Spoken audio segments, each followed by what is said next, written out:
She called her father, who picked her up and drove her home.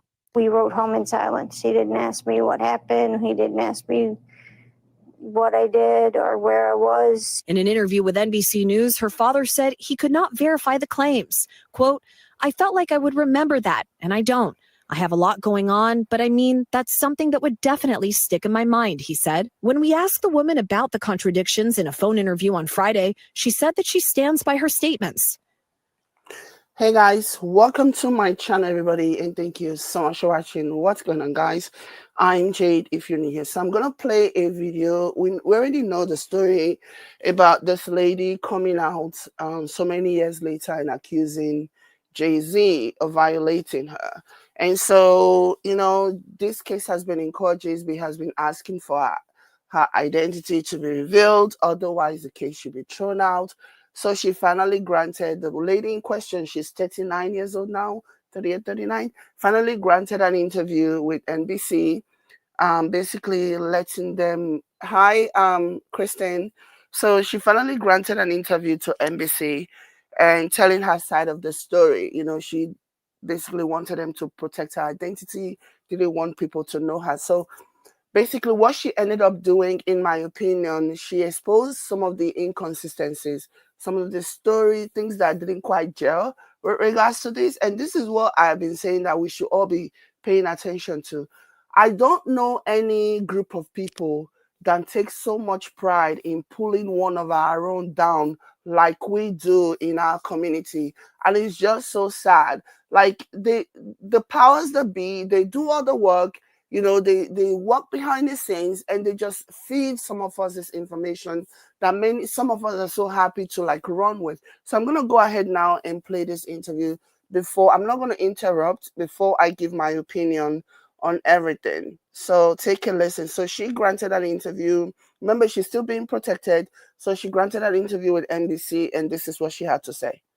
You should always advocate for yourself and be a voice for yourself. You should never let what somebody else did run your life. A 38-year-old mother from Alabama who has filed a lawsuit accusing Sean Diddy Combs and Jay-Z of raping her when she was 13 years old is speaking out to NBC News for the first time. She asked us not to reveal her identity. What made you want to come forward and talk today? Because I think that I've been quiet long enough about what I've been through, and it's been hard enough to be quiet, but it's a chapter of my life that I'd like to close. An NBC News review of her account found inconsistencies with her allegations. She says that she went to the MTV Video Music Awards in 2000 to catch a glimpse of her favorite celebrities. You weren't scared to be all alone? No, with having autism is like feeling like you live your life in a shatterproof juggle ball. The world's on fire. The fire is inside the ball with you, but there's no way for you to get out. In addition to having autism, the woman says she suffered a head injury. The night of the 2000s VMAs, she says a friend drove her from Rochester, New York to Manhattan, a more than 5-hour drive. Her attorney provided NBC News with the name of the friend who has since died. The woman says she spoke to Combs's limo driver, who offered her a ride to an after party. I stumbled upon Diddy's driver, who told me that I was exactly what Diddy was looking for. What did you think when he said that to you? I thought it meant that I was just pretty. She went to a White House, she says, where she spoke to musicians Benji Madden and his brother. I'm talking to Benji Madden about his tattoo because, you know, I have about his tattoo that's the Last Supper, because I have a religious background. So it was just something to talk about. In a statement to NBC News, a representative of the Maddens confirmed that they did not attend the 2000 VMAs and that they were on tour in the Midwest at the time. At the after party, she says she had a drink that made her feel woozy. Then she says Combs and Carter took turns raping her while a female celebrity watched. JC comes in and rapes me. he at that point I was fighting, trying to get away from him, and he put his hand over my mouth and told me to stop it, cut the. After the alleged rape, she says she ran to a gas station where she called her father, who picked her up and drove her home. We rode home in silence. He didn't ask me what happened. He didn't ask me what I did or where I was. In an interview with NBC News, her father said he could not verify the claims. Quote, "I felt like I would remember that, and I don't. I have a lot going on, but I mean, that's something that would definitely stick in my mind," he said. When we asked the woman about the contradictions in a phone interview on Friday, she said that she stands by her statements. "I have made some mistakes," she said. "Honestly, what is the clearest is what happened to me."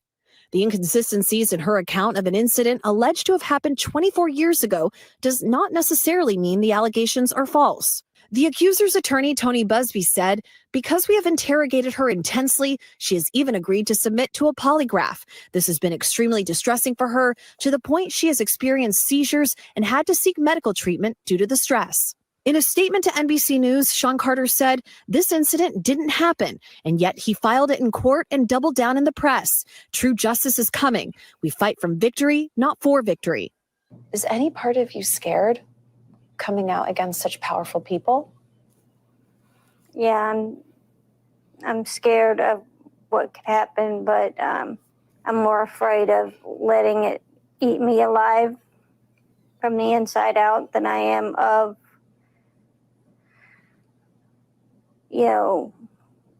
being chastised by their fans.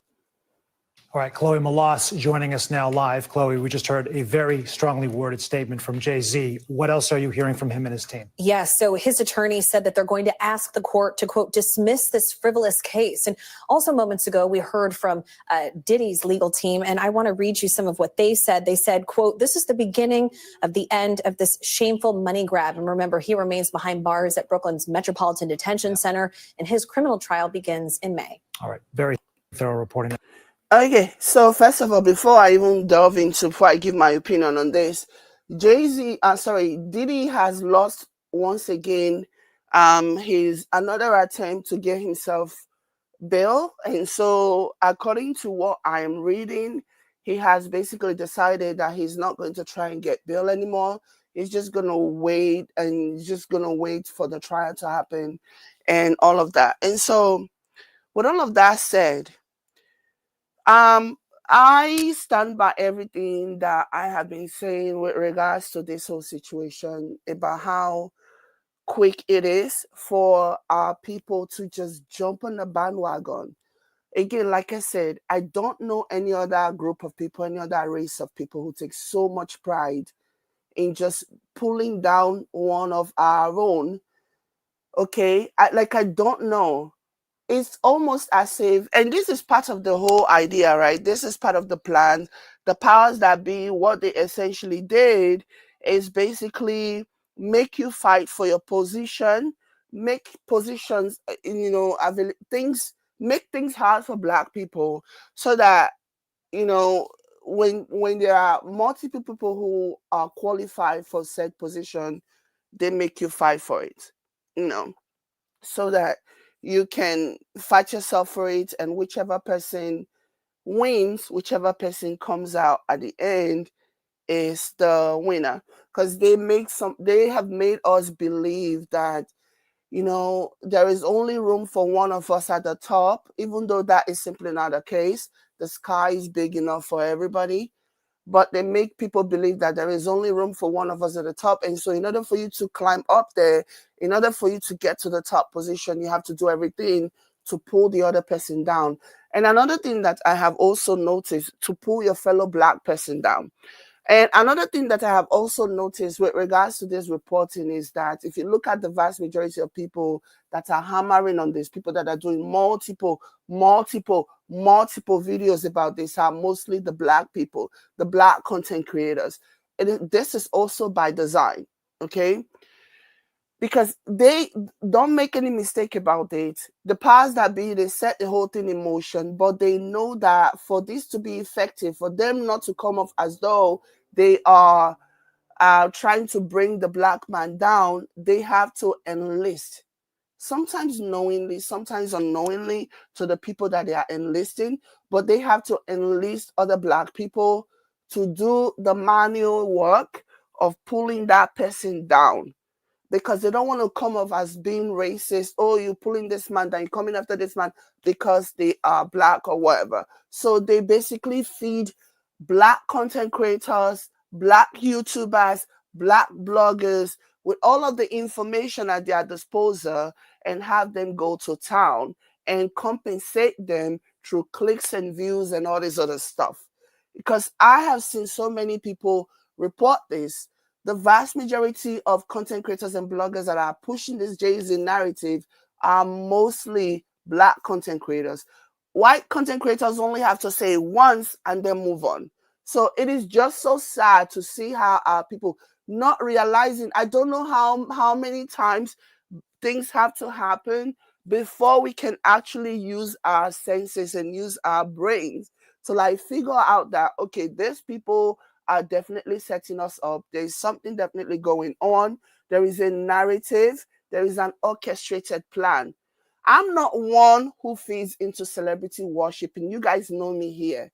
Okay, but based on everything that I have read, based on everything that I have seen, this story just from the very beginning just sounded so off, sounded so bizarre, that what even made me angry is not even necessarily the story, but the number of black content creators, you know, who were just jumping into this and feeding into this, and then the other black people, viewers and audience, just running with this. I guess that was what was more concerning to me, that how can you not see that this is a mess? Even in my opinion, don't have any evidence of this. Even Jaguar Wright, who basically set the ball rolling in all of this, she also is one of the machines, is one of the vessels that have been used in this very, very clear orchestrated plans to come after Jay-Z. You know, but now even the Jaguar Wright is now walking things back, claiming that, you know, they may have used AI to like fabricate some of the things that they are claiming that she said, the things that we all saw. We saw this woman go on, what's his face, Piers Morgan, and say all the things that he said, but that she said, but now she's claiming that, oh, there may have been AI, you know, that she didn't say it. Now she's basically walking back some of the things that she said. And according to what I'm hearing, there are strong indications that Jay-Z might be suing. I don't know if that's the case. And now that there are strong indications that Jay-Z might be suing her for the lies, you know, that he basically claims she told on him. So people are now saying, oh, why are they trying to silence Jaguar Wright? Oh, Jaguar Wright is walking things back because she's afraid of being sued. Mind you, these are the same people who were saying, when Jaguar Wright first started talking and maligning and slandering Jay-Z's name, these are the same people who were saying, oh, if Jay-Z is so innocent, then he can sue, he should sue, blah, blah, blah. So now that the man has really taken their advice and be like, I know I didn't want to sue Jaguar because she doesn't have two red cents to rub together, but now I'm going to sue just out of principle. Those same people are now saying, oh, Jaguar Wright is walking things back because she's afraid. It cannot be both. You don't expect for somebody who has built their career, their reputation for as long as they have built their careers and their reputation to just sit back and have somebody destroy it. Like, who's going to agree to that? I watched Jay-Z's career, reputation being destroyed by his own people. Mind you, the machines that are behind all these bloggers, in my opinion, obviously, the machines that are feeding these bloggers information and things to say and whatever, they're not even organized, they're not operated by black people. These are white machines who basically feel like Jay-Z has become so powerful, and they saw this as an opportunity. Even Tony Busby, in my opinion, is an opportunist. He saw this as an opportunity to take Jay-Z down, in my opinion. He saw that Donald Trump is going to be president, and that's going to mean Jay-Z's influence, especially on the presidential level, is going to diminish a great deal. He's still going to have a lot of influence because he may not have like somebody that he and his family support in the office, but Jay-Z is a very powerful man. Make no mistake about this, okay?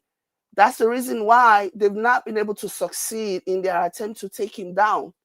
But Tony Busby, in my opinion, was capitalizing on the notion that, okay, so now he's going to be more touchable than he would have been had maybe, let's say, Democrats candidates won the election. Because everything is connected, and that's what I want people to understand. Do you think that Trump was happy that Beyonce was campaigning with Vice President Kamala Harris? No, he even sang about it. Do you not notice that Peter Busby may have witnessed, in my opinion, I am not saying that this is 100% the case, just giving my opinion. Do you not think that Peter Busby saw like a weak point to penetrate in that situation? Yeah, he's an opportunist, my opinion. So we need to be very, very careful. The way that we so gleefully, so happily, so readily allow ourselves to be used by these people. Yeah, Tony Busby saw a blind spot. He saw a blind spot and he's like, yeah, this is a good opportunity. Let's see if we can, because I don't see any reason why you will tell this person, oh, come and meet us and whatever it was that he said, when you could just take the case to court.